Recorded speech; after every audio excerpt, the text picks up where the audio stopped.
Welcome to Condense. In this tutorial, we'll show you how to easily create a new account using single sign-on with either your Microsoft or Google account.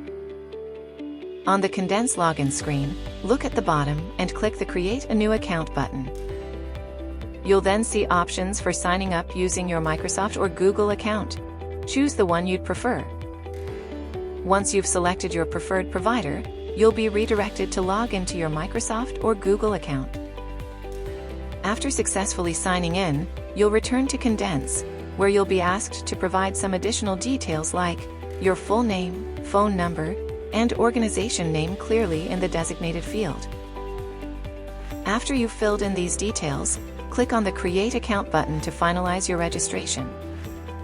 Once complete, your new Condense account will be ready to use instantly. That's it. Welcome aboard and enjoy using the Condense app.